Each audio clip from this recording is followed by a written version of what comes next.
for construction push. Very wise push there, as it is something completely out of meta. If they can make it work, if they can catch ENCE off guard, it will probably be another round for Black Dragons. But it's hard to catch ENCE as a team off guard. They seem, in this match, very prepared for everything Black Dragons has thrown at them. This is the team that ran a Monty Smoke stock push. So, I would imagine that we're going to see what? We're going to see some smoke through the main hatch, maybe a drop, have Blitz cover stairs, put the shield on his back and plant. I mean, they could do that, or you could push in through construction, try and just brute force your way in through the construction tunnel and the box, and then into the B-bomb site using the shield, the flashing, and, of course, like you said, those smokes. Either one works. They are going to start things out, clearing the west side, obviously. That kind of goes without saying at this point, I think, on Oregon, similar to clearing out all of the roamers on Clubhouse basement defense. But they are going to be contested by a meeting hold from ENCE. They aren't trying to extend themselves all the way into the kitchen, and I think that's wise, given that it is a little bit too much exposure. And in this case, we don't really need ENCE to do that. They simply need to win one more round to win, or put this on to match point. Julio going to be pushing up into Master. He knows this is clear as his teammates are droning in front of him, so he doesn't need to worry about any of the little corners. They have established top floor control. They're going to simply push themselves down now and start debating whether or not to contest the actual meeting hall. And I like this play so far. Kanto Raketti inside a meeting hall. They haven't been able to flush him out just yet.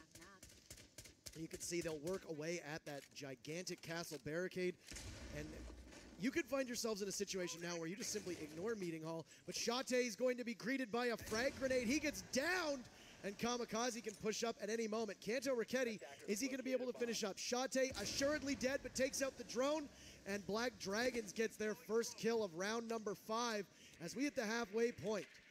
They'll drone down into the actual site itself, and I'm still wondering to see what are we going to have Julio do with that blitz. There's a lot of big questions on the Black Dragons lineup, but because they've got the man advantage, of course they have a slight...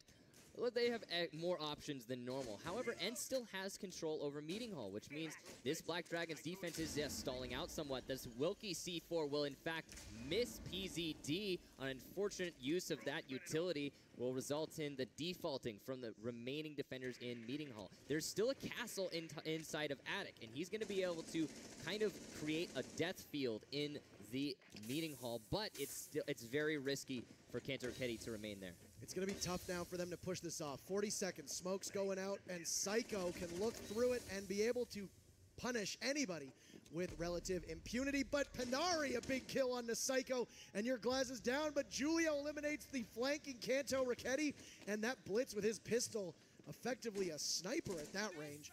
A C4 is going to go out to Wag. He's going to get smoked, and he'll have to go back up. They've delayed quite significantly, but they have not stopped this push dead in its tracks just yet. The blitz is down, and he's going to bulldoze his way, and it doesn't look like he's taking any significant damage. Wilkie up on the white stairs. Julio a second kill on Bootsy, and it looks like he's going to get another on Panari. That's a triple kill for the blitz. Diffuser down. Wilkie comes in from behind, but PZD finishes him off, and we have ourselves a ball game. 2-3.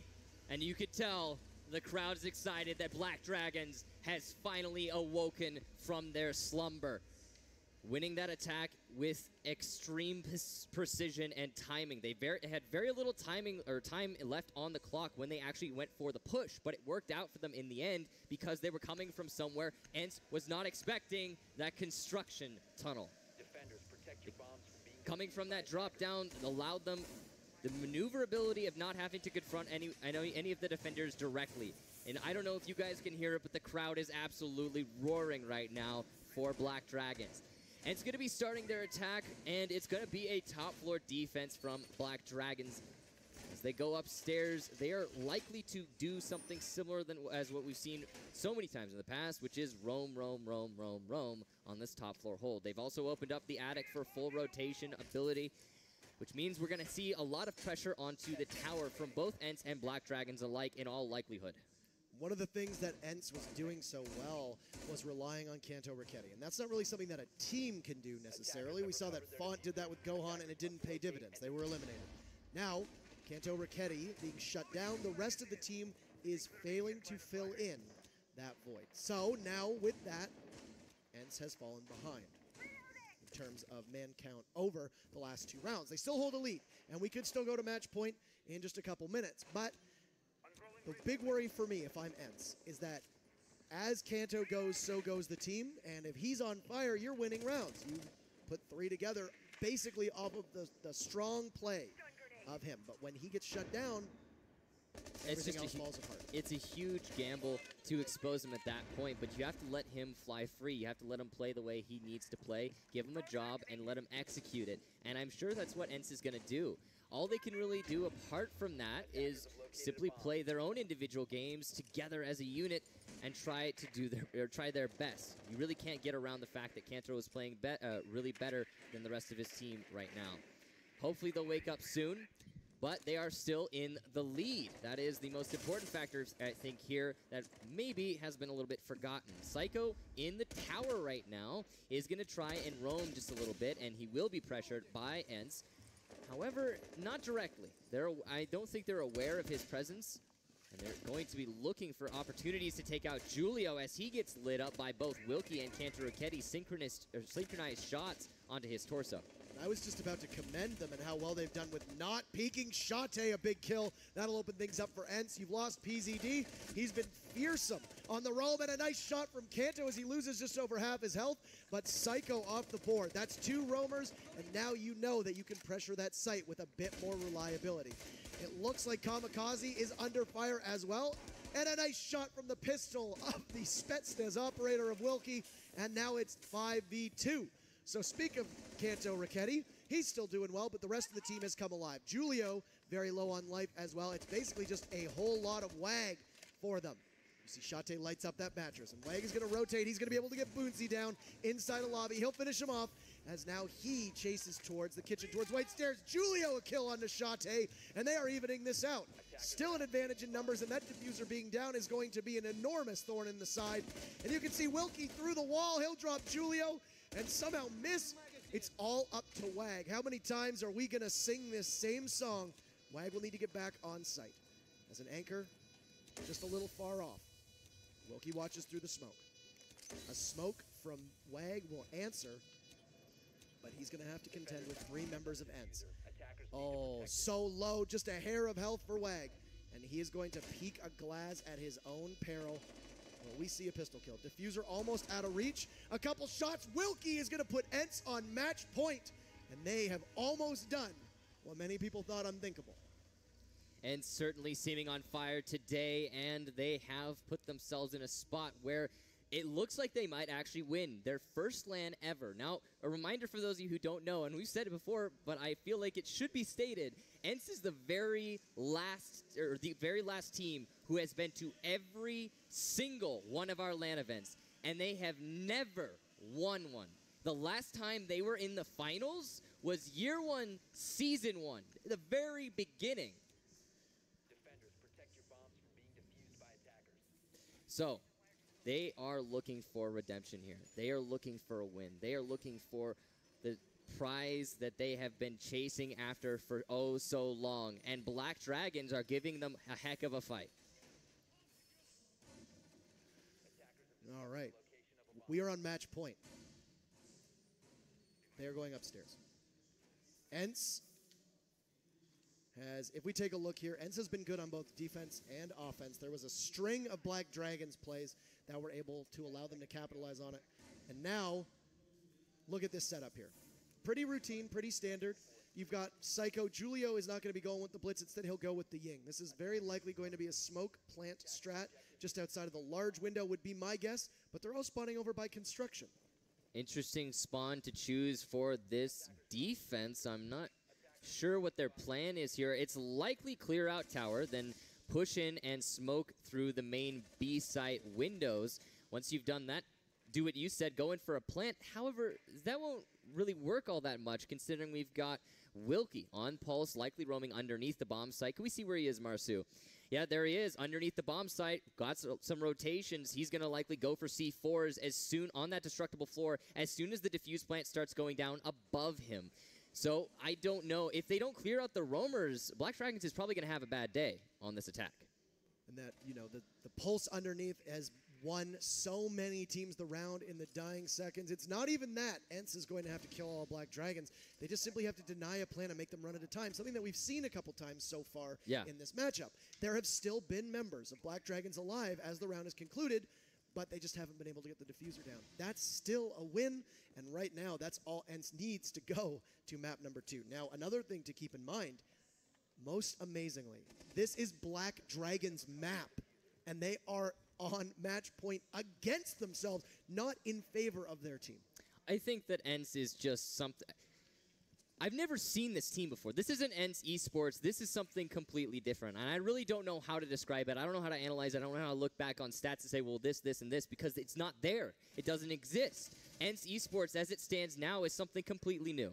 And it's beautiful to see. I think they deserve it, and I hope that they continue it. But the big storyline with them is when and will they revert back to their regular selves? If they do it all. If they do it all. That's the big question. One of the big things paid to ENCE was how well they played online, and they were never able to tie it up in actual person. But Julio says, not this round, not if I can help it. Down goes Boonsie, and your smoke is off the board.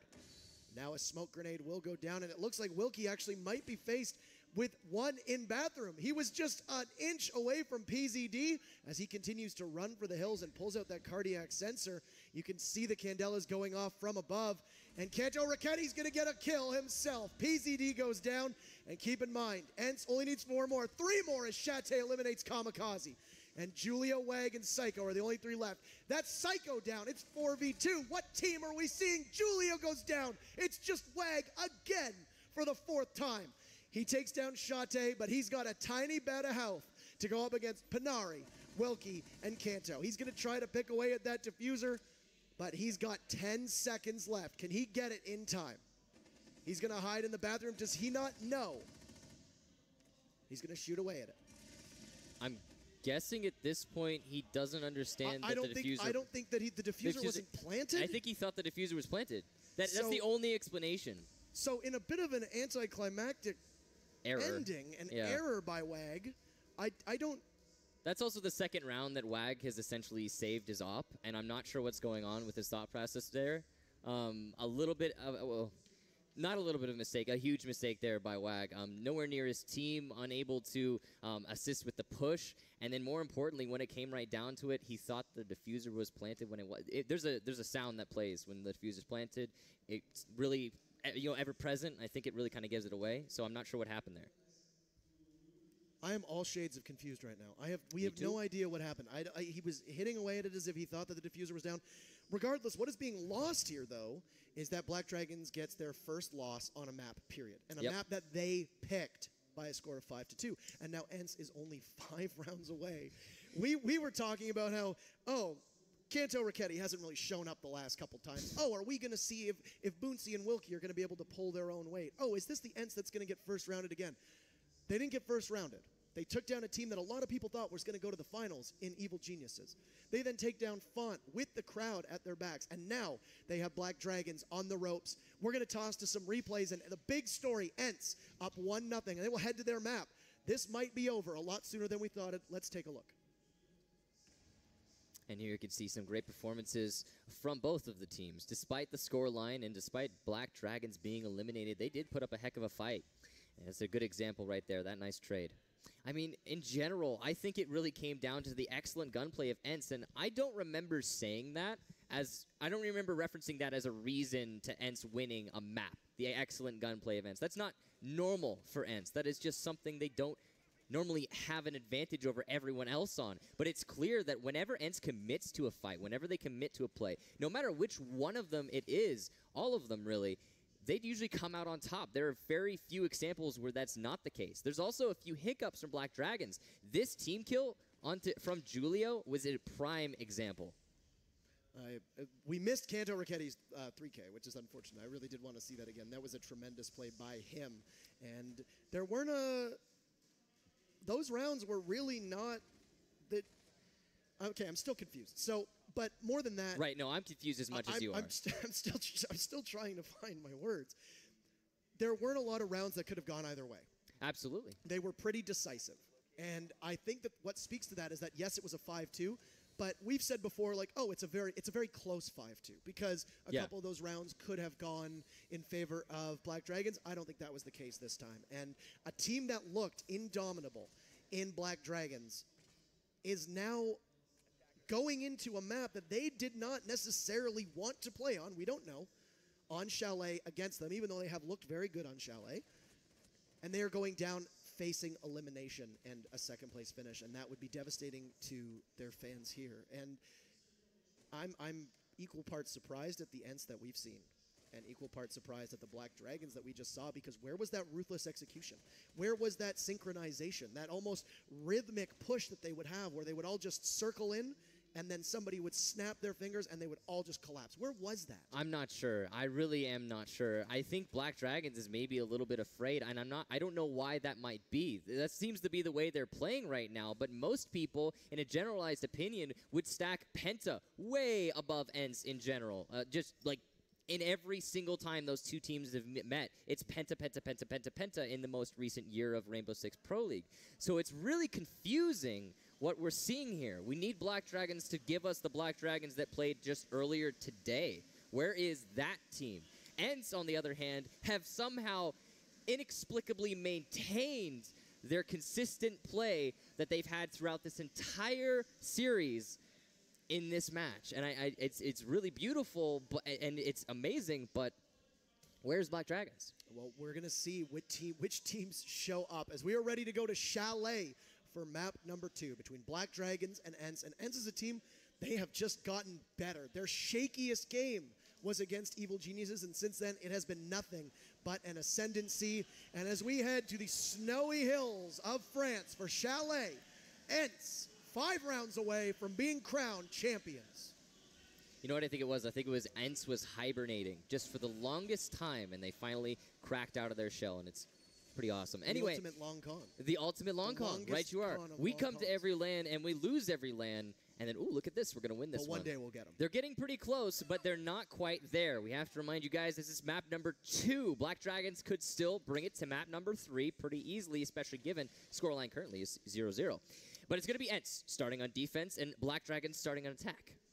And Border awaits us if there is a tiebreaker. Yep. But keep in mind that Chalet is a map. There was a couple weeks ago a LAN involving all the Brazilian teams. Black Dragons practiced Chalet an awful lot, and they are ready for it. And that's why you saw them go up against Penta, and they beat Penta on it. And now here we have them go on site, and they will start on attack. Now, as I said, Ents has looked good on both. I wouldn't specifically single out either attack or defense and say, oh, I think Ents has looked better, unless you have different thoughts. No, I really don't. I think that in general, what we've been seeing from Ents is just every time Ents finds somebody, any target, and they communicate it, they relay it to their team. Sure, they might lose a player there, but there's always immediate refrags. And if they don't lose a player, then it's always a win in the fight for Ents. They take one-on-ones, they take one-on-twos, they take whatever they can get, but Psycho going to take a little bit away in turn, eliminating Shate with a very early kill. That seems to have been through the drone hole there. Thank you, Marsu. Nice little angle there to use, and the high damage from that glass rifle will be enough to eliminate someone, even a 3 armor, by shooting his feet. We've seen Shate get picked off his dog very early, which is not typically how your dog is supposed to work, but that's okay because the rest of the team has been able to rebound.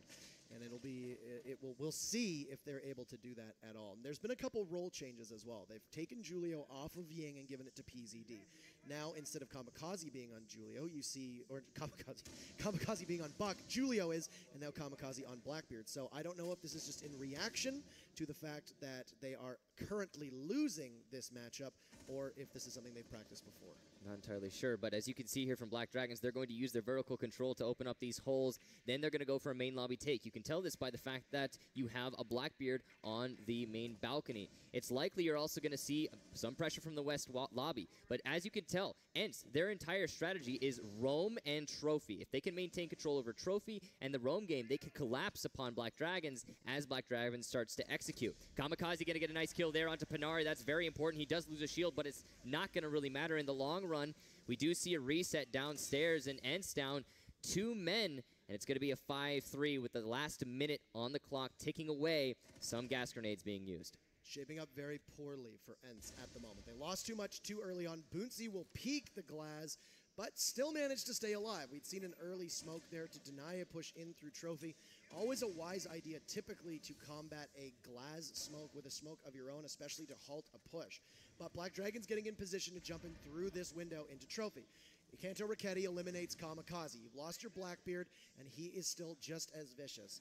Kanto could go for a jump through the window and pick somebody off if they're not expecting it. You can see that he sees PZD and Julio, but Black Dragon's a very delayed anti-flank, and now Bootsy goes down, and Black Dragon's just waiting. Wilkie gonna go for a C4. That will stop. That's a double kill. That's a huge C4. That's Psycho and Wagger down, but Julio gets the kill, and Black Dragon starts things off with a victory. A very necessary victory at that. They needed the lead in the early game, if nothing else, for the moral support. It's really an important thing at this level of play with this crowd who has been so much more quiet than we're used to. I think that Black Dragons really needed to give them a reason to cheer. Now, Kitchen Trophy, defense for Black Dragons. No surprise there, both these teams preferring it. It's Soleil. Come on, there's not much to talk about there. Ents Esports, they are going to be bringing in IQ, and Kanto Raketti has been doing some good work with IQ throughout today, and they're going to put Shate on Ashe instead. A bar defense here from Black Dragons, a little bit different than what we're used to seeing, actually. This is, I thought it was Trophy. They must have changed it the last second. This is really cool.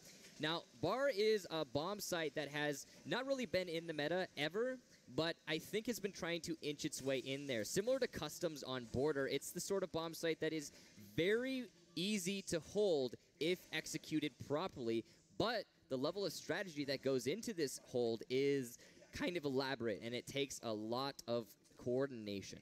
This is a very big gamble, though, too. And how many times have we seen teams run with these slightly less orthodox spots and just get absolutely brutally punished for it? And if we end up winning, if you end up with Ents winning this 5-3, and if they had gone a more conventional route and won it, it could have been a 4-4. That's a big difference right there. That is essentially you tossing away the championship if it doesn't go in your favor.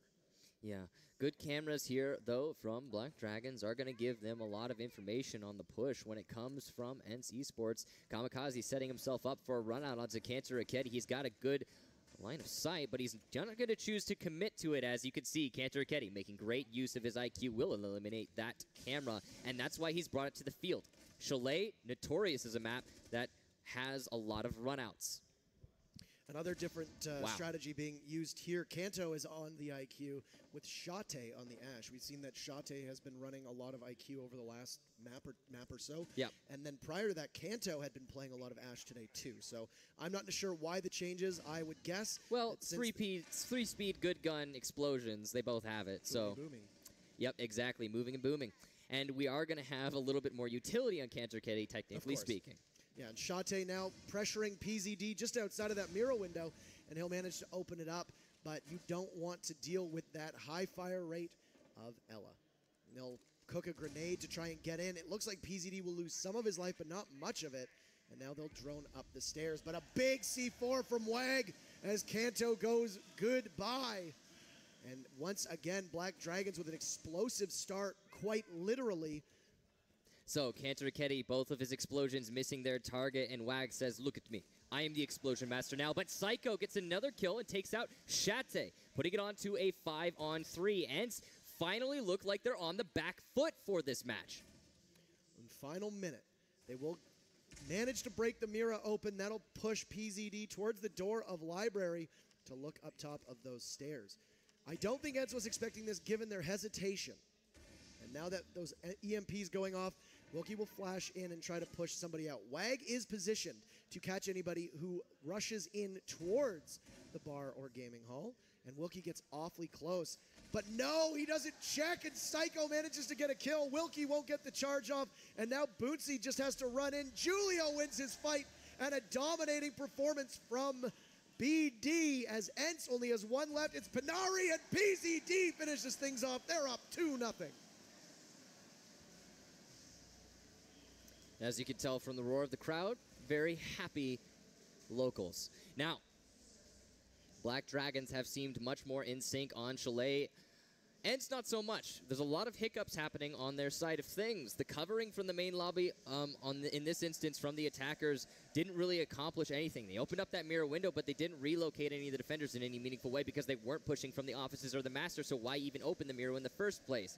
They didn't really get anything with their nades, so their utility in terms of explosions not being utilized at all. And as you can tell, the crowd really wants Black Dragons to continue this 2-0 and put it into a 3-0 as Ents go back to the defense of the Trophy Kitchen. Now, last time we saw Ents defend the Kitchen Trophy, the reason they lost it, I would say, it has a lot to do with the fact they lost their dock in the first couple minutes, first couple seconds, really, of the round, and then they continued to lose player after player with no serious rebuttal. It's interesting, and I don't think that it's going to happen again, especially given that now we have that shield being placed from Shate inside of Trophy that will deny the drone hole, of course, its usage. But they also don't have a dock, and that's going to be, I think, telling of a more dynamic, fluid defense from Ents, which is typically what has been working so far in this finals for every single team. When you go for the sort of operators and plays that allow you to maneuver freely, you tend to have more success. Absolutely. And I wonder if Ents is going to be able to avoid making these critical mistakes that we saw. And one thing that is in common with all the matches, and I just want to mention this really quick before we get into the round, was we said that, oh, Evil Geniuses is committing a lot of mistakes. Oh, Fawn is committing a lot of mistakes. What's the commonality between them? It's that it's been against Ents. Ents is making good teams look average. And that is why they are here in the finals right now. They just did it to Black Dragons. And now they have to prove that they can do it again. And I certainly think they're in line to prove that. However, they are going to still be at a deficit on the second map. Now, of course, if you weren't here, Oregon did go to Ents, which was Black Dragon's map pick. So a little bit of a surprise there, but it was in decisive fashion, 5-2. So there's every possibility Ents will be able to come back on this now, map number 2 of this best-of-3 series. And again, these are the finals. You see Kanto Raketti jumps in. He'll greet Julio. Who wins that one? The Buck does. And Black Dragons gets the leadoff kill for the 3rd round in a row. And even though he loses some life, your Ella is down. Kanto Raketti has been putting in a lot of work so far in this series, and having him being taken out like that is very crucial for Black Dragons. And that little bit of HP is definitely worth it, considering Julio is still going to be opening up plenty of holes in that floor. Kamikaze holding the flank from the main balcony, able to deny any pushes coming from Library. It's a very crucial position, but the C4, is it going to find him? No, but it will damage him, and the drone will be eliminated as well. So not necessarily a waste of utility there from Wilkie, but potential not quite hit. And Ents will have to hold on as it looks like Black Dragons is going to start to roll through. This is the tooth and the fang that we have seen of this team as they start to pressure from above, and that is going to cause every member of Ents down in Dining and Kitchen to have to get out of the way. Wag, a big kill on Nabunsi, and as you can see, there's only 3 left. A 5v3, Panari and Wag will joust with one another, as Panari is likely the next casualty of Black Dragons, unless he is somehow able to get out of dodge. But 50 seconds, as Panari does have an escape hatch just next to him, and Shate still sitting inside of Trophy Room, but he will get spotted, as is Panari. And now, Black Dragons knows where to push and knows how to start. A whole bunch of smoke goes down, and Psycho will drop. He takes the head off Panari. Only 2 more victims. He'll get another as Psycho takes down Shate, and a 3rd as down goes Wilkie. Black Dragons up 3-0.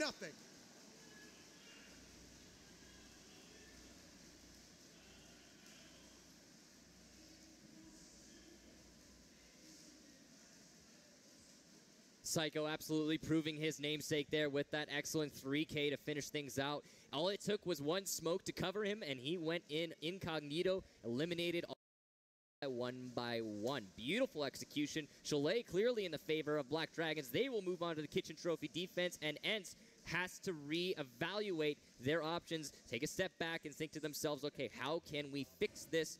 How can we get this lead back? Will we have to push it onto border? Are we sure that this is Ents' map? They're down 3-0, and that's the thing is, it's like, it doesn't matter whose map this is. Right now, this is Black Dragon's map. And look at Psycho, 7-0-1, absolutely demolishing the opposition. And it has not been a good showing for Ents. Every single member of that team has gone as cold as the snowy exterior of Chalet. To answer your question, I have a feeling, or no, I don't have a feeling. From the way it looks in Rainbow Six Pro League and how it's always been really, is map preference is an established thing, yes. As a player, as an individual, you can prefer to play one map. But eventually you will find that map not working for you. I remember way back when Canal was the map that my team wanted to play, and then suddenly we were the worst team at Canal. It's the sort of thing that happens in Rainbow Six that I think is kind of an interesting thing, an interesting turn of events that can happen where, yes, in history, we would say ENCE, they love Cholet. It's one of their best maps, one of their favorite maps, but that's ancient history at this point as the way Rainbow Six meta goes. And more importantly, this is an unrecognizable ENCE. I don't know who these players are. This is completely new. So, that said, it makes sense that maybe they're going to be able to take a little bit of back foot on a map that you would expect them not to have to do that.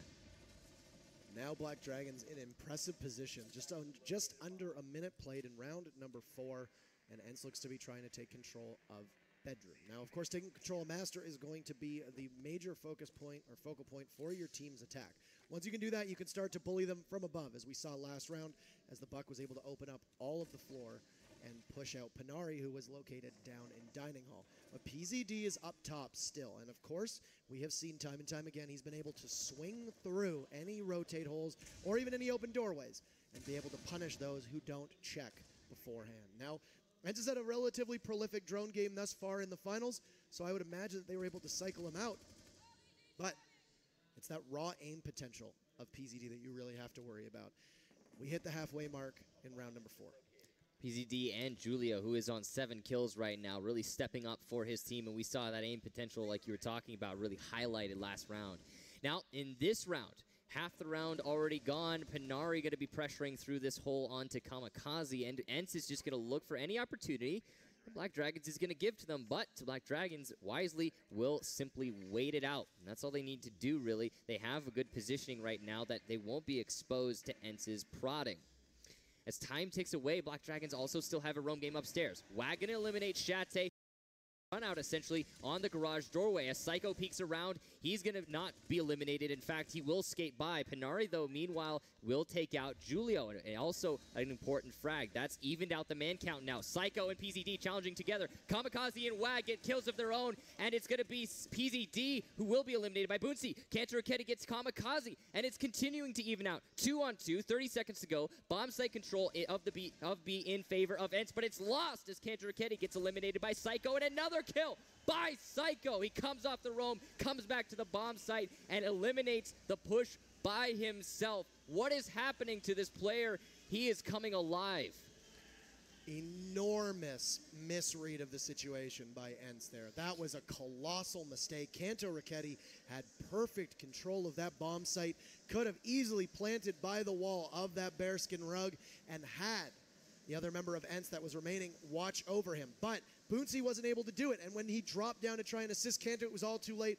Hopped in to his own death through that window in Trophy. ENCE could have very easily just zoned out the defenders and gotten a plant off. Instead, I don't know why, Kanto went frag hunting, and it bit them. They now find themselves on match point only 4 rounds in, and we start round number 5. This could be a flawless map for Black Dragons, who with Psycho leading the way, are absolutely crushing ENCE. And a lot of good words need to go towards Black Dragons because they have successfully drawn out that patient, overthinking, cautious ENCE that we saw get eliminated from lands early in the past. You know, and I don't think it's just the fact that they misread the situation. I think it's also the fact that ENCE, okay, where were they at a minute 40, and where were they at a minute? They were all on Master balcony, and then finally they pushed into Master, but it was 4 players. 4 players committing to that push, and that's not accomplishing anything. You didn't have anybody on the main balcony watching for the flank, which allowed those roamers to continue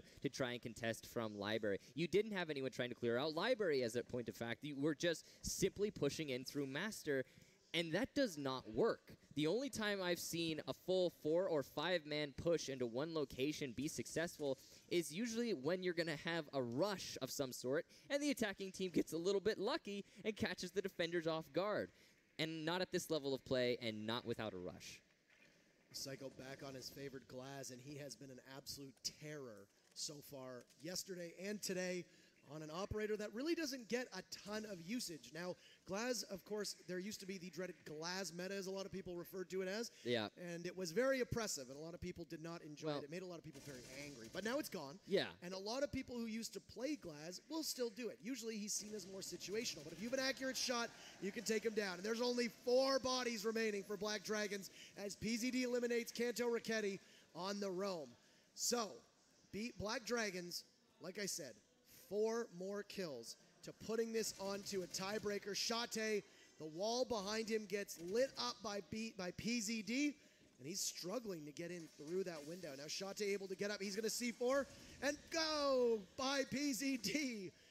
It's going to leave us 1 apiece. And that's the first kill in this entire map for Shate, but he gets eliminated by Kamikaze, who comes up from the library hallway. You have Panari, though, with the refrag onto Wag, and that's an essential kill. Before falling back, he maintains the even man count. The diffuser has been downed, which will force Black Dragons to reacquire it. Psycho frantically looking for a target on that main lobby balcony as he covers his teammates to go and retrieve said diffuser.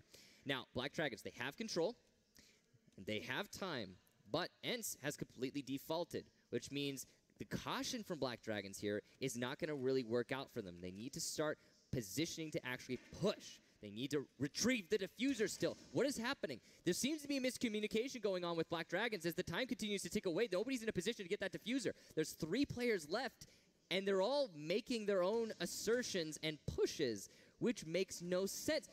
Diffuser still down. Kamikaze going to get a kill onto Wilkie. ENCE may not know that they simply need to wait out the time, but that is the case. 3 versus 2 now. Continuing of the push here from Black Dragons is coming on from the blue hallway. Panari going to be a victim of this Glaz in all likelihood as he hits the barbed wire. He is going to be conscious, no, not conscious of the Panari inside of the trash cans, but he will actually win the fight. Panari gets eliminated. Bonesy, the last defender left alive, he's going to take out Psycho, and it's a 1 versus 2 now. Diffuser being planted. Kamikaze will go down. The planter is going down right now. Can he get it through the wall? He can! Bootsy clutches out the round by himself. The time ticks away. It forces the plant, and that's all it needs to end this round, which has happened. We saw 40 seconds of Black Dragons leaving the diffuser on that top floor. None of the 3 attackers were thinking to themselves, okay, let's go get the diffuser to start this push. And because of that, the time just was lost for Black Dragons and no 5-0. At very minimum, they were still able to get that diffuser down in time by the skin of their teeth. But as close as it got, ENCE could now start to mount a comeback. But Black Dragons has looked like a completely different team. One big thing to note, though, as well. Black Dragons have had some serious miscommunication issues. Yeah. First, it was Wag on the final round, round number 7 on Oregon, where he thought the diffuser was down, but it was not. This time, struggling to go back and get that diffuser itself. So, because of this, I wonder if a big reason why they played so far below their potential on Oregon wasn't necessarily just ENCE playing well, which they did, but also that there was just a hiccup in the way that they communicate with one another. Yeah, a little bit of a hiccup. I mean, well, a big hiccup. You know, it was a mistake that ended up hurting them quite a lot. Now, ENCE, they can recover here. They have just solidified themselves in this map. They have established that they will not be eliminated that easily, but it's still a daunting task. I mean, they've got to win 3 rounds in a row to get that OT. PZD going to be peeking onto the rocks. There's nobody spawning over by the bonfire, so that's not going to actually get him any reward, nor will it be to his deficit, nor will he die. But there is going to be an attacking squad setting up to clear out the bar defense that we're seeing again. This is really interesting. Bar yet again from Black Dragons. I believe it did. Yeah, no, it did work out for them last time they went here. And I think a lot of it was to do with the fact that ENCE was kind of spread out. They were all over the place. It's a little bit more of a focus being placed on the west side of the building now. As you can see, Shate is actually here to support Kanto Raketti, which means they're going to clear out this Jaeger device and then go for the nade. I'm guessing there's 2. There are, in fact. Kamikaze is the Jaeger. He is playing the position that needs Jaeger the most. He will be putting down his Jaeger devices. Oh, no. Kanto Raketti going to team kill onto Shate with a nice flick onto the window. A reactive flick at that. But Black Dragons fans in the crowd very happy to hear that. However, Kanto Raketti does get it back onto Wag, and that's very important. If he had just walked away with that after killing his teammate and that's it, then it probably would have been the end of the map. Julio positioned on that stairwell, just outside of the bar gaming room, and now PZD inside of Library. He's going to get taken down by Boonsy, and ENCE has awoken just like Black Dragons did earlier on in the first map on Oregon. Kanto Raketti takes firm control of Library, looks towards the doorway, and as you can see, Psycho going to get a kill on Panari, but as he comes out, he drops just in time, but gets downed in the process, and that's something that won't be aware or won't be alerted to. Now we need to say this time and time again, there is no points system, so you do not know if you've downed somebody, and Kanto Raketti looks to maybe finish up, and he will. So he's making up for the fact that he took Shate down, and that's 2 kills just from him alone. That's going to leave Julio and Kamikaze left. Now, I like that Black Dragons was able to stop ENCE on this site before, but luck might have run out, and this might end up being their undoing because of how quickly momentum can shift. Julio is going to get chased into the basement. He'll rotate through Snowmobile Garage as Kamikaze inside a bar is the lone person on site. Now, depending on the location of their Valkyrie cams, keep in mind that there is still a C4 at the disposal of Julio. Oh, Kanto from above is going to get Kamikaze, and this is a big round from him. All that's left is Julio.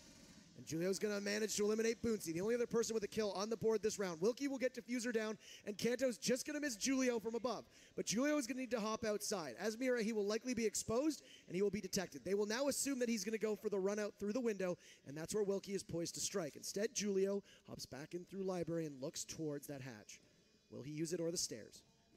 2 members left of ENCE to protect this Diffuser as it nears the halfway mark. He'll open up the hatch above. He'll finally drop. And now, he'll lumber towards that Diffuser. A C4 will go outside, but there is nobody there. Kanto, a nice kill onto Julio, and that's 4 on him for the round. And ENCE strings 2 together. They are still alive, but hanging by a thread. Technically, it was 5. Making up for that team kill earlier in the round, Kanto Raketti really stepping up for his team. And he is going to be putting his team at a better spot here. Now, they still have a long match ahead of them. 2 more rounds till that overtime. Counting them down, and I'm sure they are feeling much more confident now, though.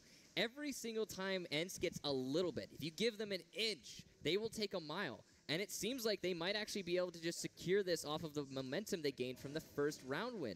However, again, still a lot. If they continue to kill Psycho earlier in the rounds, then I think they'll be having a better time of it. You can see Kanto Raketti going to be the Psycho for ENCE and stepping up. Kitchen trophy here for ENCE Esports. Julio is going to be on Blitz, and that caused them a lot of hardship the last time. Now, Oregon and Chalet are not always comparable sites. A Blitz charging in through the basement of Oregon is a little bit different than the usual high archways and high ceilings of Chalet. A lot of destructibility and a lot of ways to take the Blitz out, whereas when you're in the basement of Oregon, most of those walls are not penetrable. Number 1, and number 2, very close quarters. So, are we going to see the same amount of success? A big way that this works for them is that it gives Psycho an extra 2 more smokes to shoot through. He's an accurate shot. He's able to pick people off. And with that suppressor, you have no idea where you are being shot at from through that smoke. An absolute menace. And Black Dragons are going to try to stop the bleeding and not worry about having to go to OT. I think if they can give every single advantage to Psycho to allow him to go Psycho, then we will certainly see them block this out and then deny that over time. It's very important that they give him more opportunities. And like you said, those smokes from Julia are going to be helpful in that regard. Psycho just waiting for the opportunity like we were talking about on the outside. That's an invisible shield, but that's just the spectator mode, ladies and gentlemen. Don't worry too much about that. It is, in fact, in front of his face, and there you go. It has reappeared. The way they like to use Psycho is it's very conventional, and it's almost telegraphed, is that they won't really position him for too long at that window in Trophy Room. They will then rotate him upstairs to Master. They'll pop the hatch. He'll drop through it into a cloud of smoke, and usually that will happen after the actual smoke, the operator, has been eliminated. That's because ENCE has been doing a very sufficient job of countering Glaz's smoke grenades with smoke canisters, if you can follow what I'm saying with all the smokes and gases and all that jazz in it. So, because of that, the key to ENCE stopping that is to put somebody underneath that hatch and make sure that he can't drop. They've already conceded control, though, upstairs. And a minute and a half in, both these teams understanding how high these stakes are.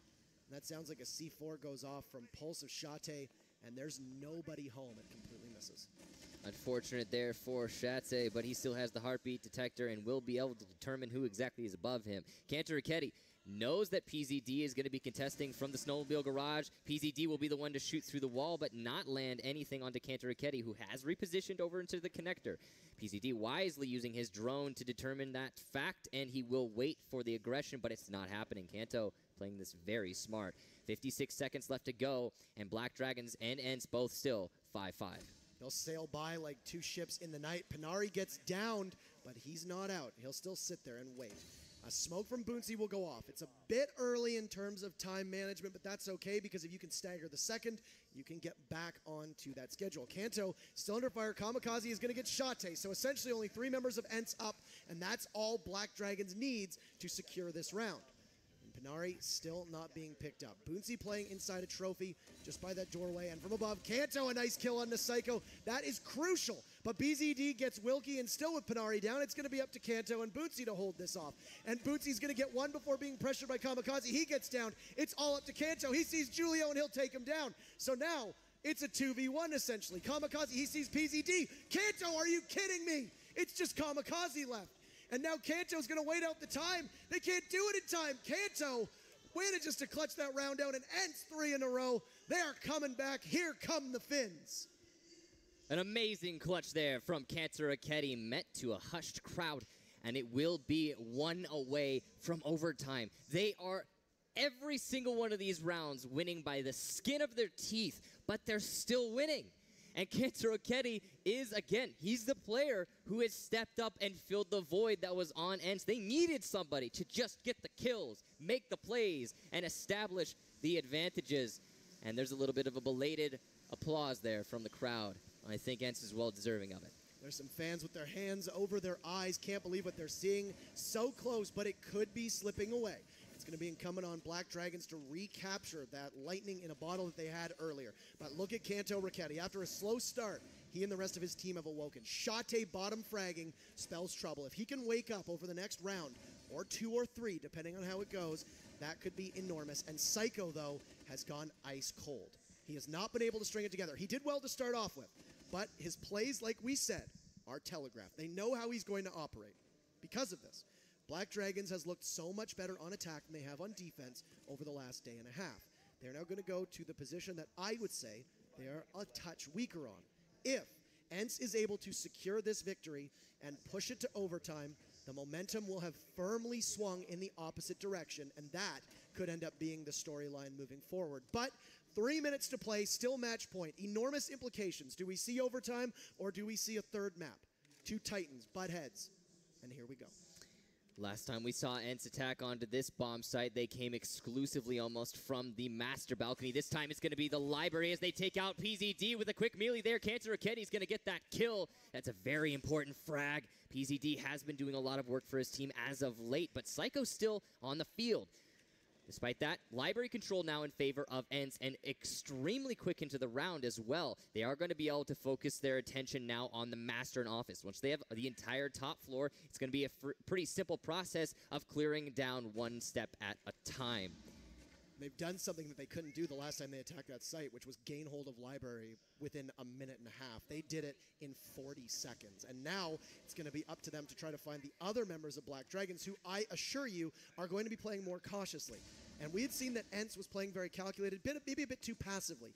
And the aggressiveness of Black Dragons, Oh, no. a nice C4, but Boonsie is able to backpedal, and he misses it. Now Kamikaze does have a second one next to him in Psycho, and you can see Boonsie doing a little bit of, I guess, remodeling himself on that floor, but there is nobody there. He sees Kamikaze, but he can't land the shots as the Pulse is able to skitter out of the way, and an EMP will go down as a bout of disruption. Now Wilkie watches to see if anybody is going to go in through kitchen. They seem to be changing their strategy. Now they've taken hold up top, they haven't been able to get to master bedroom just yet. Kanto is going to be a very important figure to watch here in the final minute. You can see he'll push up. They've just seen that there's only one player inside of dining, and that's Psycho. That's going to probably prompt a push into the dining table from ENCE. They're not really making great use of their vertical control just yet in this round, but there's still time. As the last minute comes down, here comes said dining table push. And you've got all of Black Dragons in one location. One of two things are going to happen. It is either going to be an absolute slaughter or an impeccable hold. There is no other way around it.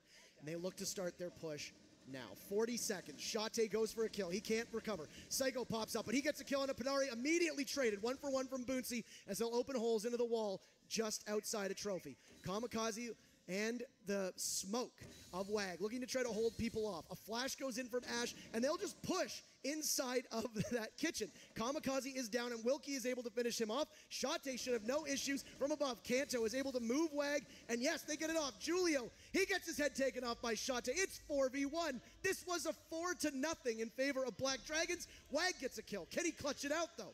3 left. Wilkie's positioned on the window. WAG needs to drive through his line of sight, and if he does so with his life intact, Kanto is the next one. Pistol out, iron sights on.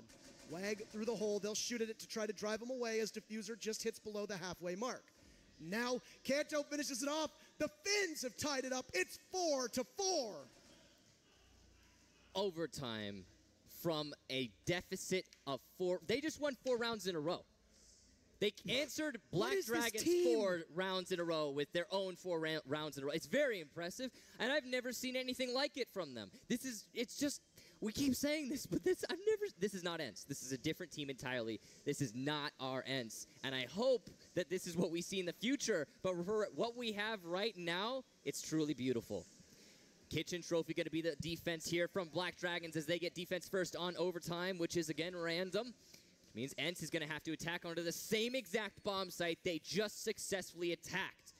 Now, the problem that Black Dragons had on that hold was that they forfeited control over that dining table way too early, and ENCE saw that, capitalized, and pushed as a unit. Almost 4 players, I believe, pushing into that dining table and denying them any sort of control over the kitchen from above as well.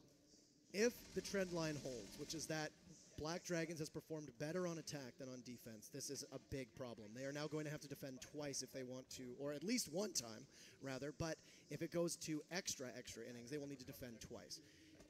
The attack of ENCE has looked very precise, which is a word that we would use, precision, to describe Penta and Black Dragons in their previous matchups. Absolutely. Now one that can be loaned and used by ENCE. Loaned, I say, because they haven't proven themselves just yet, but one that can be inherited as well. Black Dragons have done some work on the walls inside of Dining Hall. They haven't really been favoring going downstairs one bit. In fact, I don't actually think we've seen Black Dragons defend the basement at all, because they're 2 off-sites. They've both gone bar and gaming. So Black Dragons has decided to eschew the bottom floor and just simply hold all of their hopes on the main floor of the chalet. And that has been very interesting. I don't think we'll have to see them go bar and gaming if they are successful here and have to defend a second time, because I would say that ENCE has figured them out. Now, ENCE, similar to that last round we just witnessed, have taken control of Library. The dissimilar fact here is that they did not get a kill in said process, and they have a lot of people in positions that I would say are going to cost time. Kanto Raketti, notably on that radio tower, is going to take at least 20 seconds, even as a 3-speed, to actually join his teammates. But he knows the angle he wants to play. It's that rotation between Master Hallway and Master Bathroom, which is a good angle. It's likely to be used considering this top-heavy roam from Black Dragons, which is now the primary focus of ENCE. They know that these defenders are here. They're going to start to hunt them down. Halfway through the first round of overtime, and they've managed to find 2 of them. They'll break the hatch, and PZD behind a reinforced wall. Psycho, interesting to see another operator switch there as well. WAG, instead of going on the site, will be a pseudo-support in Valkyrie, and they'll have Psycho on Ella instead of PZD. Kanto Raketti eliminates Kamikaze. That was the Jaeger that was roaming inside a bathroom. Panarin takes some damage from a C4, and now you still have 1 in Master and 1 in Office of Shate. He'll slowly inch his way towards the site, but WAG just by the fireplace in the Great Room will be somebody to pursue. But no, he'll manage to scamper off. And it looks like the next one in line of sight is PZD himself as they circle in on him.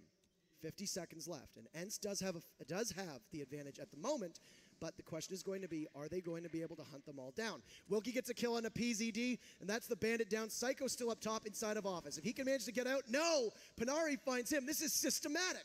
They're just getting hunted down. Now Wag falls, and what is this Black Dragons team? It's just Julio left on site in a 1v5. He's going to try to go for Kanto Raketti. Ents is 1 round away from championship.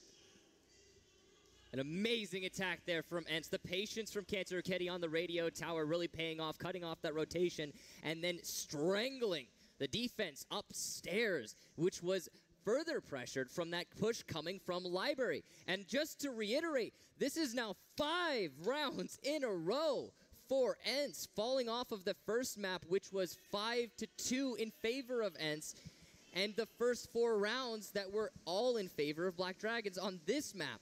This is incredible from them.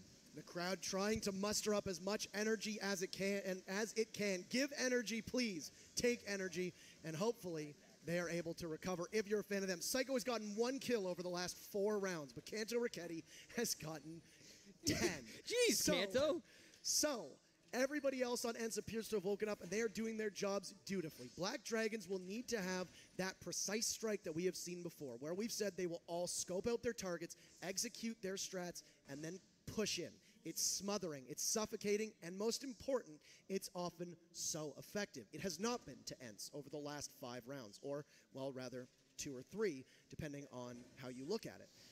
Because of this, if they do that, they will move back to defense. They will get a second crack at going into Kitchen or Trophy. Now, if I was Black Dragons, I would possibly, if I win this round as Black Dragons, I would possibly throw an ultimate curve wrench, and I'd go, or a wrench in their plan, a curve ball, a curve wrench, and I would go downstairs, which they haven't seen them do so far. I mean, it would be pretty interesting, but I don't know if they're going to try that. They're likely going to want to try to stick to their guns, right? I mean, they are right now in a very, very tricky spot. They're the ones that have to face being eliminated outright. Ents still has a map advantage. All that Ents has on their mind is, yeah, we could win this right now. This 1 round is all we need to move out of this whole series and be the Year 2 Season 3 champions. And that's so huge. One thing I like about this strategy is we were talking about precise strikes and executing their plan. The last time we saw Julio on a fuse, that I can recall, the last time that we saw him so effective on Clubhouse fuse was on Clubhouse against right. Infamy. And what did they do? They it was used beautiful. him for area denial, and essentially he flushed out all the defenders. And what did he do? Right into the waiting arms of the attackers, and bang, bang, bang. Multiple kill feed of Black Dragons. It was Kamikaze and Wag both who were in position to receive those kills and that Julio handed him on a silver platter. Not only that, but he also got a kill on a rotation that wasn't necessarily expectant from the master bedroom upstairs on that Clubhouse hold. But that was all ancient history at this point. Black Dragons need to apply that use here and now in order to really push, well, to stay alive, to stay in this. They made it to the finals as Sisu, but they haven't been able to capture it yet. Overshadowed in most part by another dominant European team, which is Penta, and they are now on match point. Half of the round, we still have all 10 operators. Black Dragons waiting to get into position, and Ents hoping that they can weather the storm. Psycho able to get some drone work done, and it looks like the first cluster charge from Julio is going to go off. That is going to rain destruction down and push Shate away, but not able to get him out so far. Kanto waiting for Psycho to push. Now look at this. He didn't see Kanto. He doesn't know that he's there.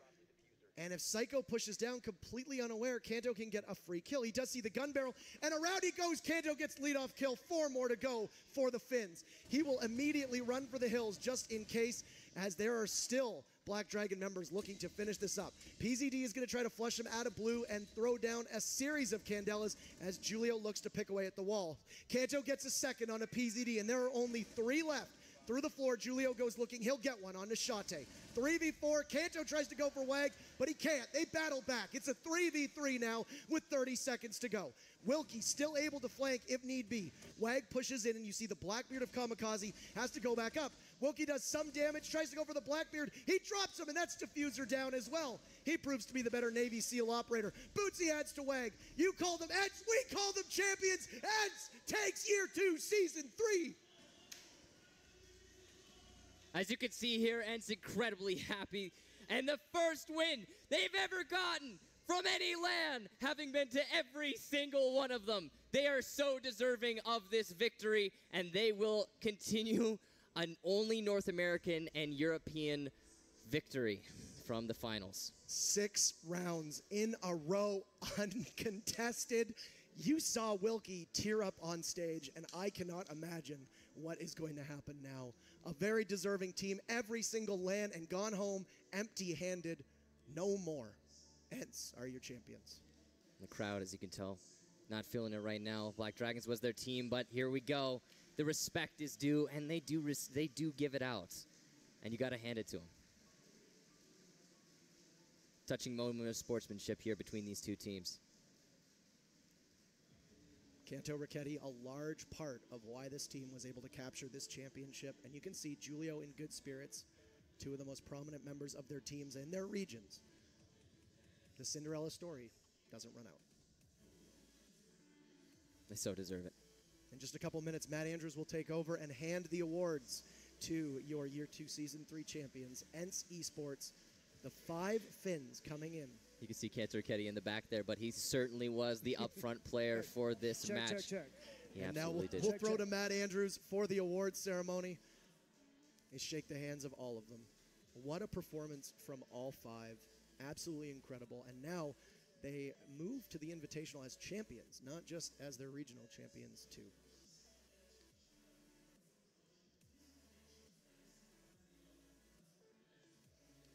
We'll see them. We're just going to get to the interview in just a moment. Black Dragons, though, have a lot to be proud of. An incredible season came in. Everybody was talking about their prowess and how they were the team to beat. But your champions, first and foremost, we'll throw to the interview. Matt Andrews, celebrate with the team.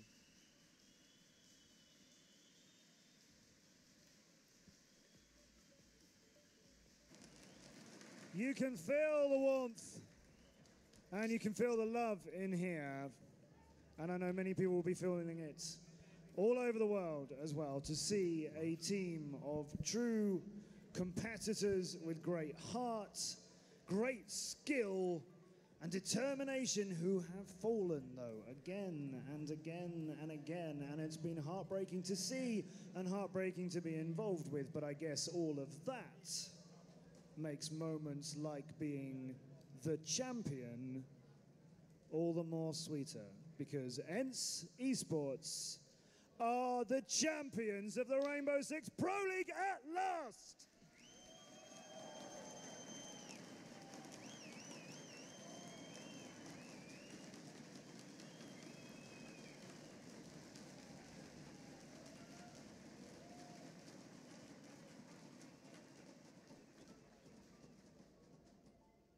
Last time you went and shook hands with people, I nearly lost you. Come back to me. So here we are.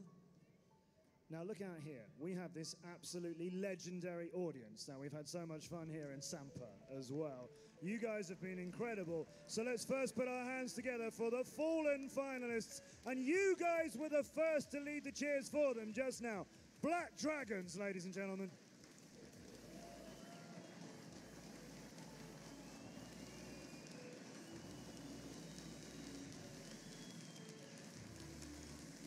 Black Dragons, as for you. But now let's talk about Ents Esports. You guys, we have talked about this again and again. It barely needs to be repeated. We all know it so well. 18 months ago, you and I had a chat before a grand final.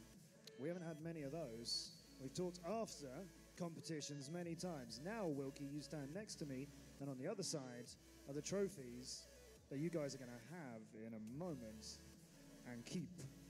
But along with them, the memory of doing it in front of a crowd who've cheered so much for you, as well as your opponents. Tell this audience and everybody watching what that means for you. Thank you, everyone. You have been the best audience Rainbow can ever get.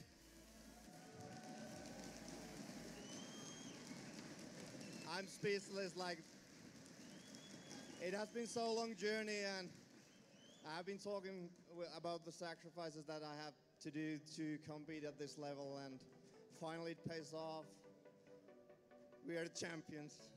There you go. Do you want to say it again? What? Say it again. A champion. That kind of sounds nice.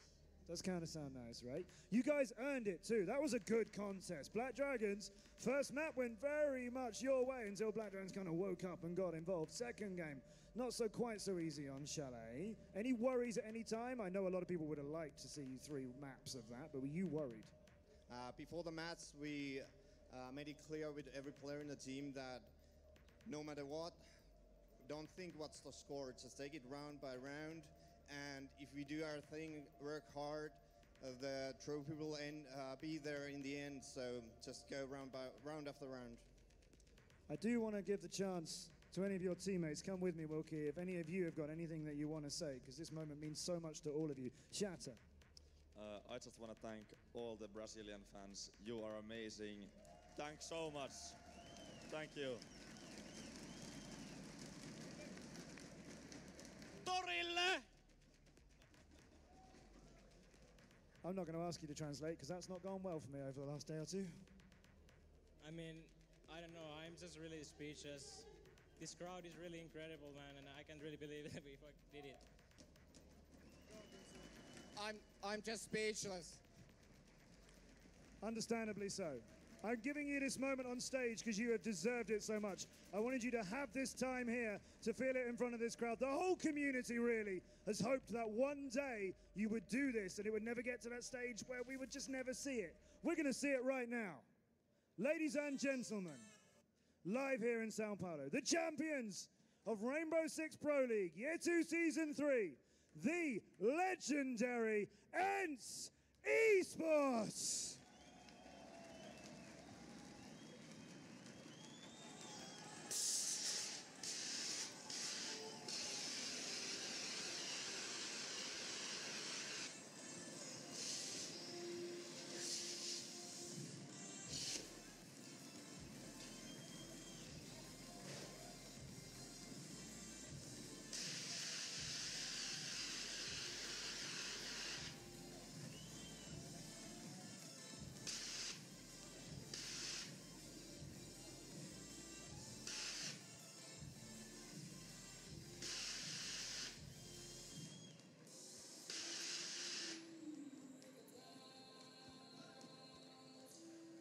ENCE Esports are our champions at last. Thank you to everybody here in Sao Paulo for the respect you've shown to all of the teams. We know how you feel about Black Dragons. We know how you feel about ENCE Esports, and they deserve it as well. What an incredible final. Back to our amazing casters to talk a little bit how ENCE Esports came to lift these trophies and finally be the champions.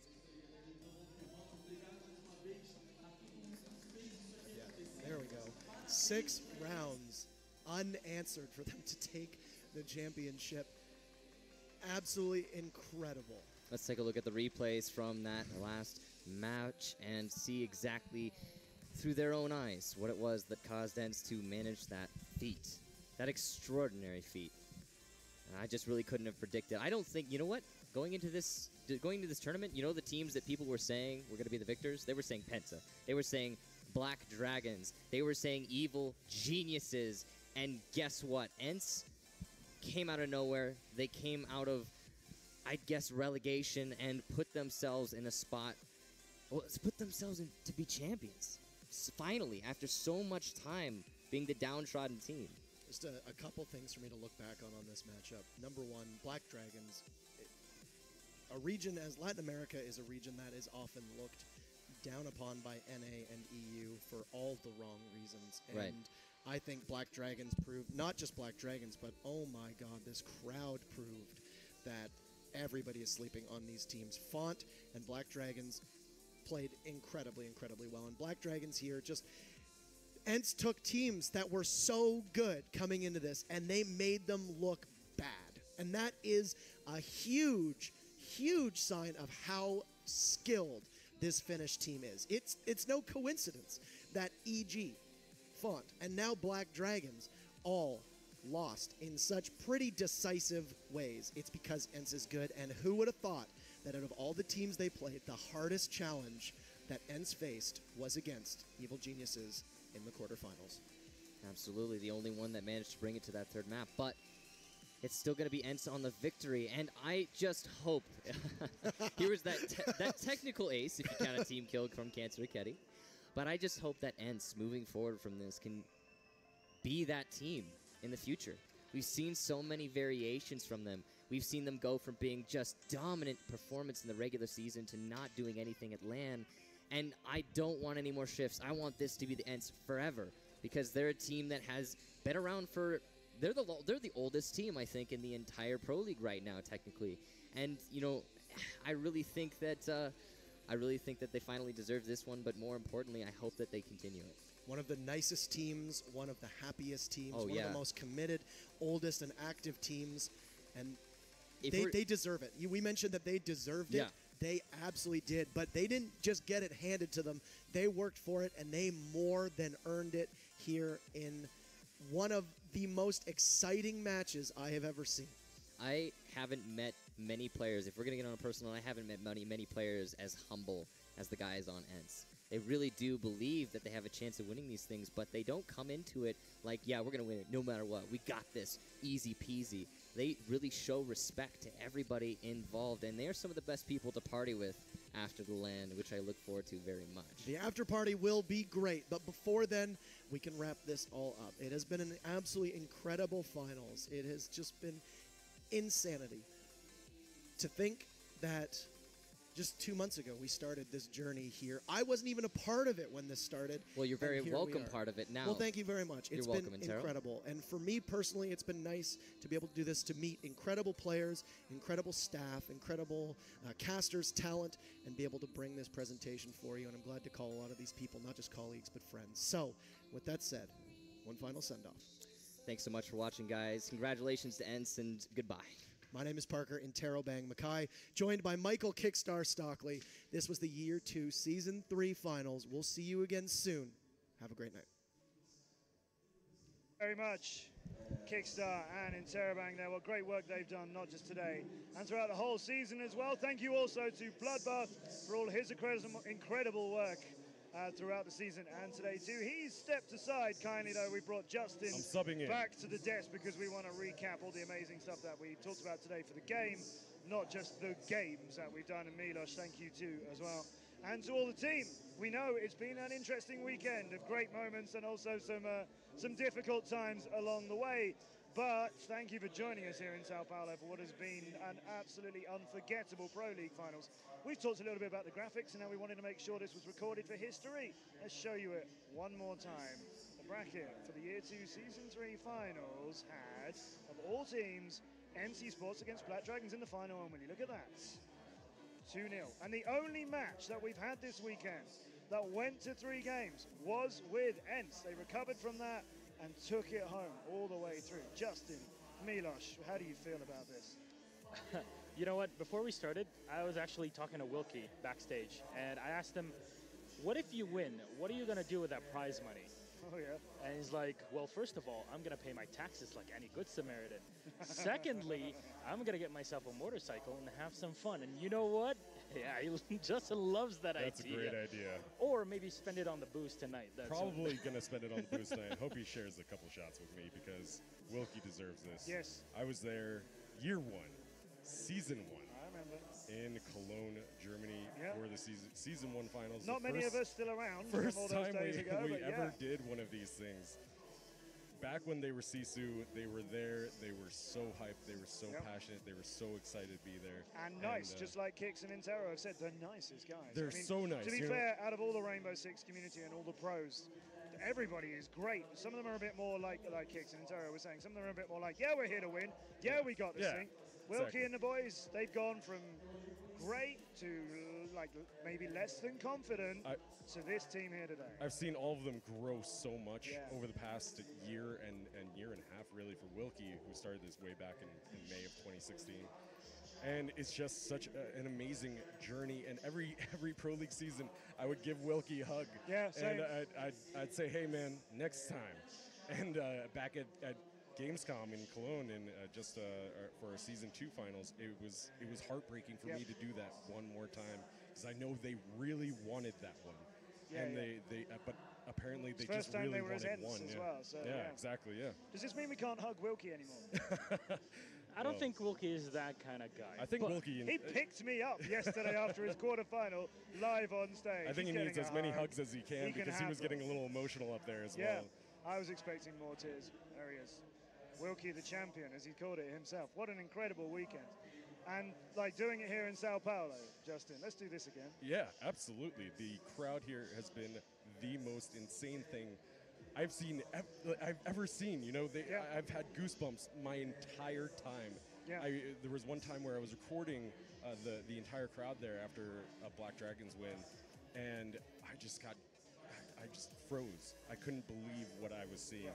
The amount of passion and excitement and just energy that was filling this room and this arena just resembles and reflects Brazilian passion, the community that we have here, and I just want to say thank you to all of our amazing community here in Brazil. Yeah, one player I would really like to highlight is Canto Racchetti. For me, let's just say it correctly in Finnish, Canto Racchetti. You're just for all the doing it Finns. to do that. That's all this Yes, is. but Showing seriously, up. I would like to highlight Canto because his Yeah, play, he was one of the players where everybody would call him, oh yeah, onliner. But then he would go to LAN, he wouldn't play well, and blah, blah, blah, blah, blah, every single season. This time, he played better than anybody I have ever seen. The only player that ever comes to mind in terms of this kind of performance is Jonas from the past couple of seasons with Penta. Here, this is the player that we need to look at. This entire setup has to stick together. Shate, incredibly amazing for the team. Wilkie doing the IGL work. Go back to Panari that finally got his head together and played fantastically with the team. Boonsy on the support. Yeah, I have to so say, valuable, Boonsy. they went through the most difficult teams in the entire Pro League. They go through EG, and then they go into the semifinals, and they beat Font, and then into the finals, and beat out Black Dragons. They are undisputably the most powerful team right now. You beat the #1 and #2 Latin American team in front of their home audience, where everybody involved was going, from the Brazilian side of things, was going, it's our home turf, we've got this. You also beat the reigning PC World Champions, now known as EG, but that roster who we used to call Continuum.